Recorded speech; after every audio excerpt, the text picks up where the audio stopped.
Hello and welcome to Techiechap. In today's episode I will be taking a look at one of the long-running staples of the Linux community, and that is Ubuntu Desktop Edition, and it's the 22.04.1 Jammy Jellyfish version. Now this is the long-term support release, the LTS release, and indeed it is one of the releases that a lot of Linux distributions build upon. So let's find out how the core product of Ubuntu Desktop runs today after the intro. So here we are. This is the default Jammy Jellyfish Ubuntu Desktop that you get after you've run the installer. The installer is, as always with Ubuntu, very straightforward. Just put in your username, your password, where you want it installed, what language you want it installed in, and more or less away you go. So very straightforward. Quite like the new looking file icons here. They've got this sort of neon orange glow to them, which is quite nice. Opening up files, which is the default file manager for Ubuntu, shows that thumbnails are enabled by default, which is great. I would say that files is quite a basic file manager. You can't really do things like have split windows or tiling tabs in this file manager or anything like that. It's kind of just a very simple file manager, which is okay. It's functional, but you can't do an awful lot with it. It is quite nice that the thumbnails are enabled by default. Also, you get the classic Ubuntu icons here, as you can see on the left, with the sort of orange highlight like the application or Ubuntu software store. Unfortunately, this is not Unity, even though it appears to be a kind of Unity bar. This is the GNOME dock. So when you open an application, this top bar won't change at the top here to reflect your application, which is a little bit of a shame. I do miss the old Unity desktop. However, you can get GNOME extensions that bring that back, and you can sort of modify Ubuntu to sort of almost have that Unity feel again. However, it's not there by default. If we open up Firefox, let's just take a look at what version of Firefox we are running. Okay, About Firefox shows that we are running 105.0.1, which is the very latest version of Firefox. I'll just show you the Ubuntu homepage. So if we go here, we just go to the Ubuntu homepage. As you can see, actually the windows do have a very clean and uniform look, but the homepage for Ubuntu immediately points you towards the enterprise. So it's clear where Canonical are aiming for here. They are aiming for the enterprise market.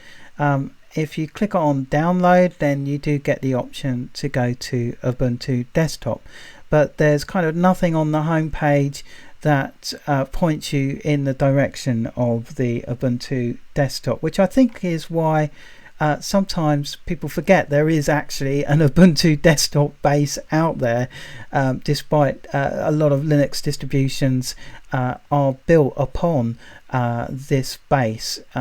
It's interesting that it's kind of hidden away there in the Ubuntu Desktop.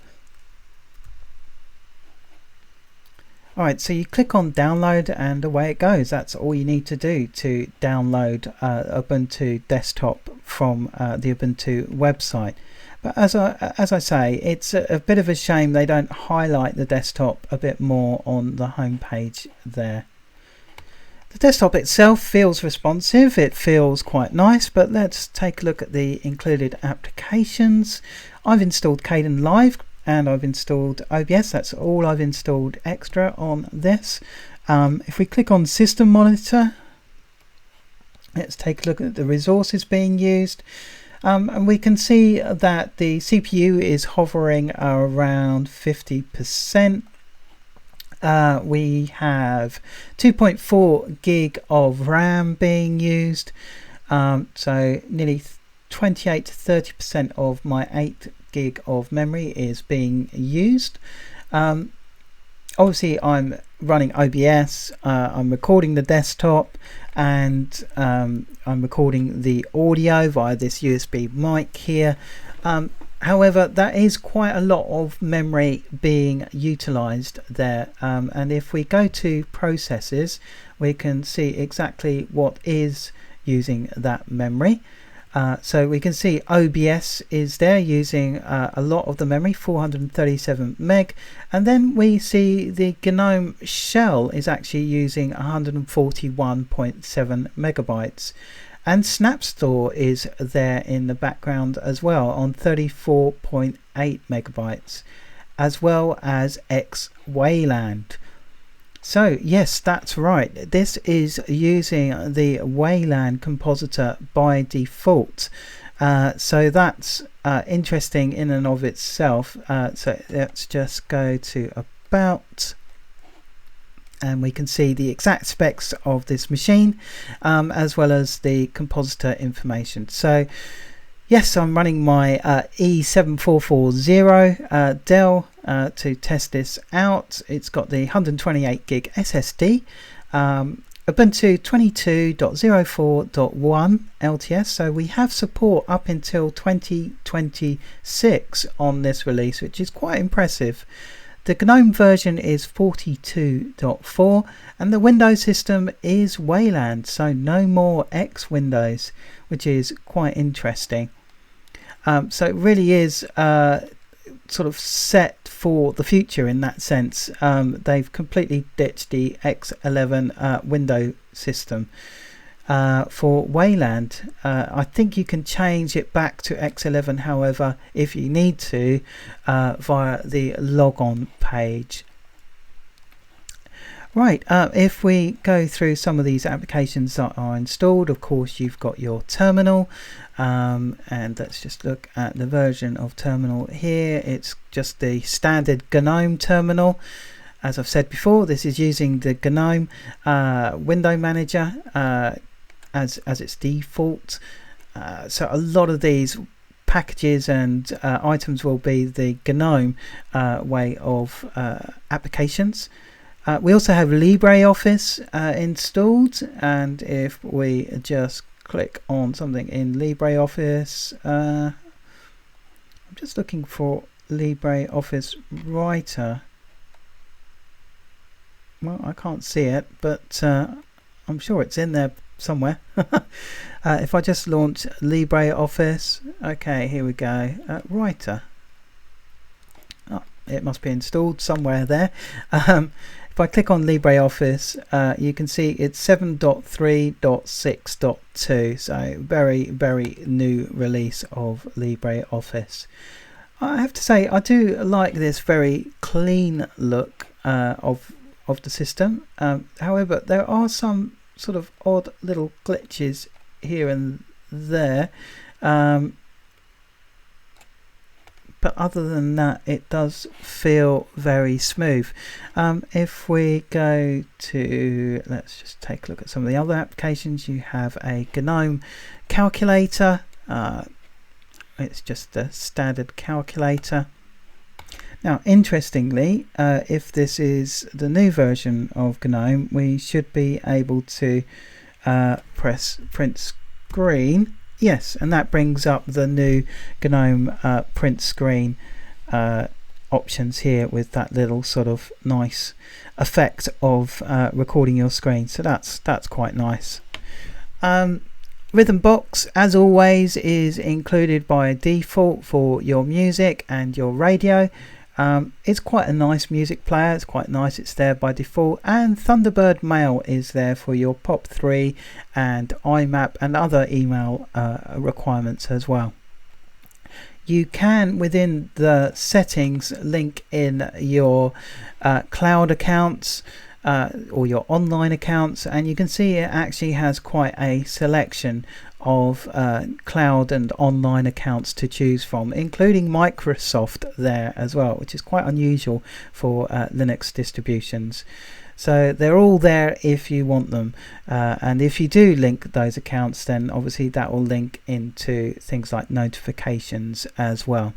Whilst we're here in settings, let's just take a look at the background wallpapers that are available by default, and you do get quite a small but nice selection. As you can see there, it's yeah, quite a nice little selection of wallpapers. I'm going to keep it on the Jammy Jellyfish default. If we click on appearance, we get the option of light and dark. If we just look at the dark menu, we should see that that changes all the windows now to dark. I'm just wondering if the applications follow suit. They do, so Firefox follows suit. Let's just click on LibreOffice Writer. Yeah, and LibreOffice also follows that dark theming. And if you don't like the orange highlight color, you can change that to another color here, so then it becomes a little bit less orange if orange isn't your favorite color. You can change the size of the icons, the position of new icons, whether you want to show your personal folder on the desktop or not. Yeah, it's quite feature rich, and what's quite nice actually is if you change your highlight color, you can see there, looking at the home folder, that the icons, all the icons change. Actually, if we just click on that, you can see it maintains that sort of gradient color scheme there, even though you're changing the highlight color. So that's actually very nice, actually. I think a nice touch. You can choose to auto hide the dock as well. The dock hides when any windows overlap it. There we go, that's how that works, gets out of the way, so that's very cool.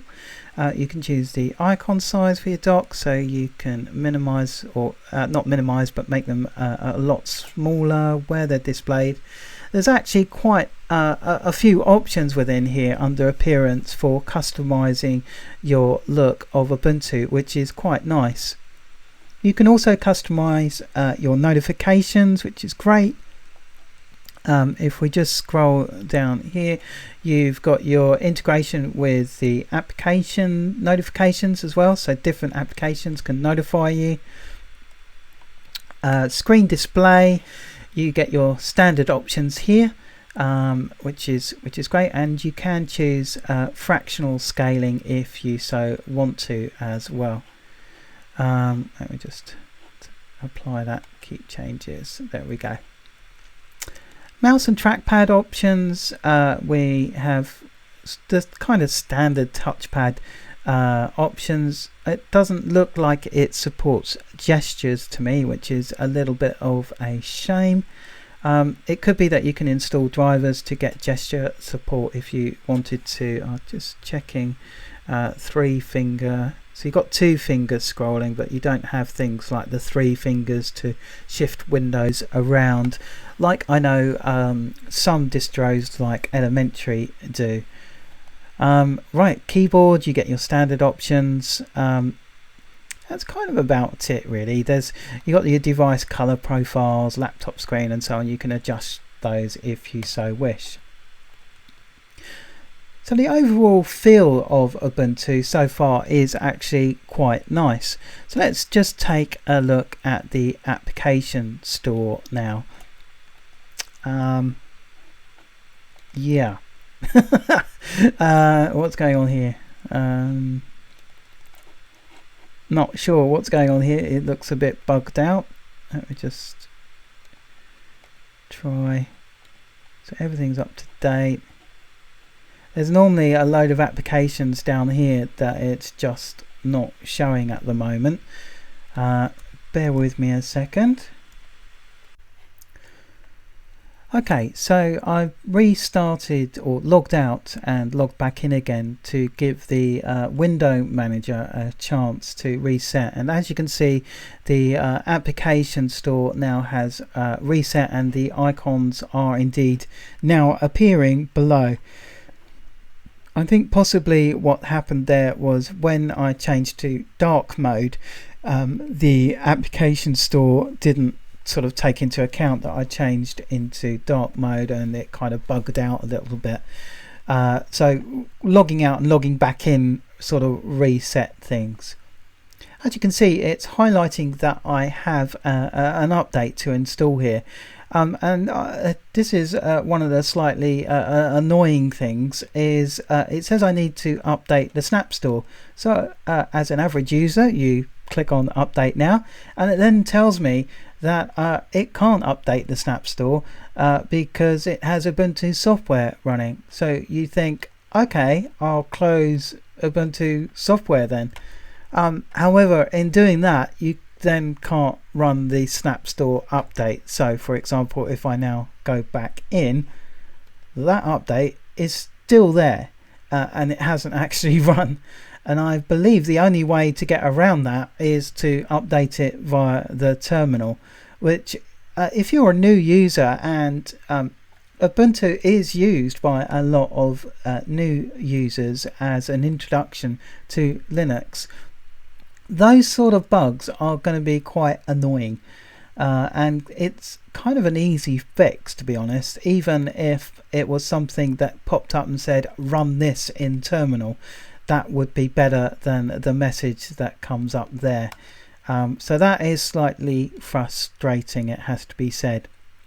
The other thing I'm not keen about in the Ubuntu application store is that they've put the search button or the search icon up here in the top left, so it's not immediately apparent unless you're used to Ubuntu where and how to search. It kind of looks like you just have to pick from the categories, which is okay, but a bit long-winded, and sometimes you just need to search for something, like I needed to search for Kdenlive, for example.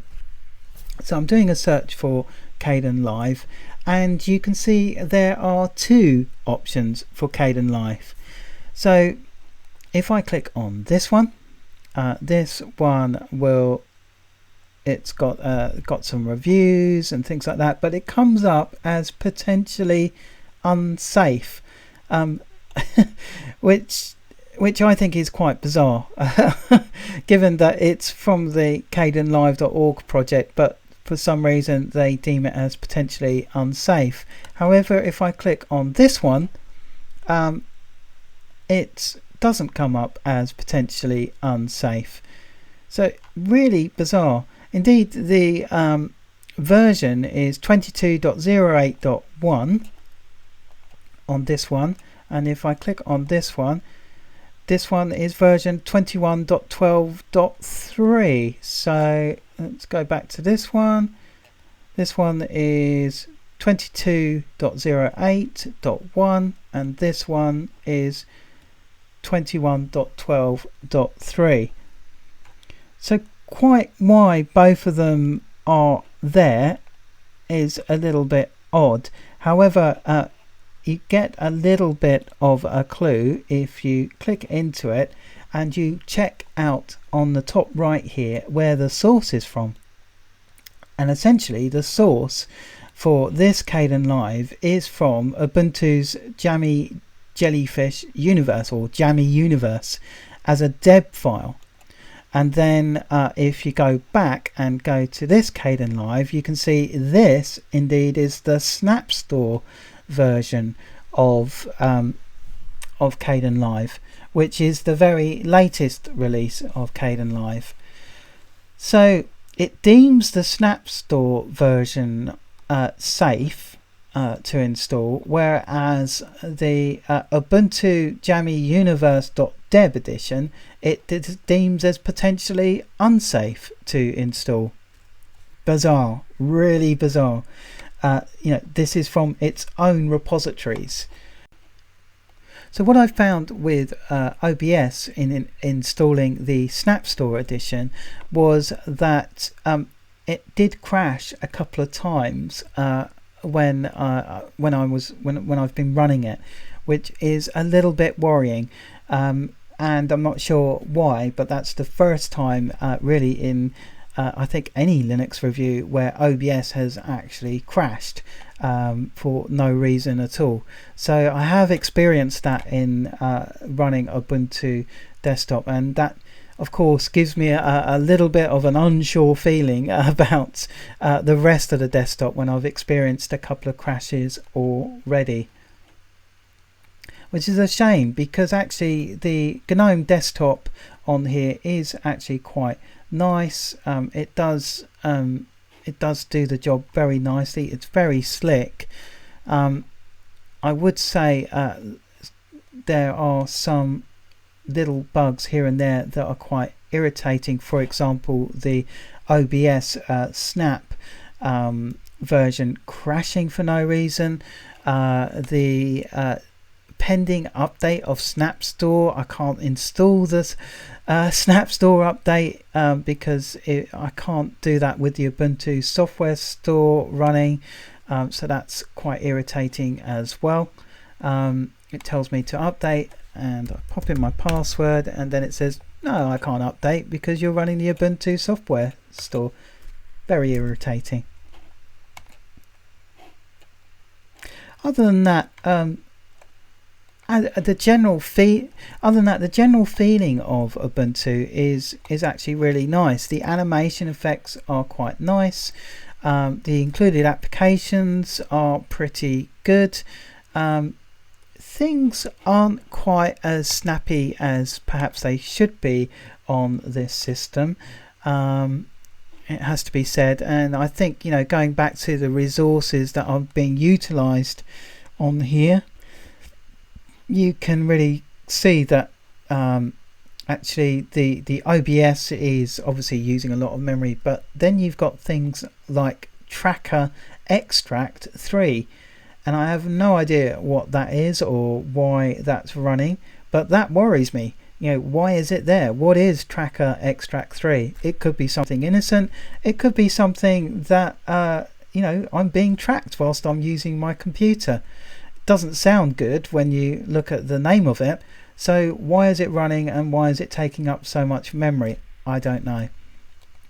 And it's those sort of things that make me, and I know other people, wary of running Ubuntu, which is a shame, because Ubuntu has been for many years the introduction to many newcomers to Linux, and it feels like that there are elements of this release that just aren't quite right. Even though it's had a few months, it's been out, there are still some very sort of odd things going on that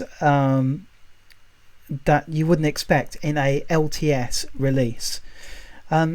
So I've got to say, because of these things, and I really wanted to kind of give Ubuntu Desktop a chance as a desktop, I've got to say it's kind of a 2 out of maybe 2 or 3 out of 5. Let's say 3 out of 5 for Ubuntu Standard Desktop 22.04.1 Jammy Jellyfish. So that's been my review of Ubuntu Desktop Jammy Jellyfish 22.04.1. I have to say, a somewhat surprising review from my perspective. I was hoping for something a lot more stable than this when I ran it, given how long it's been out for. However, it is what it is, as they say. If you've enjoyed this review and would like to see more, then please click on like and subscribe, and I look forward to seeing you next time. Thanks for watching.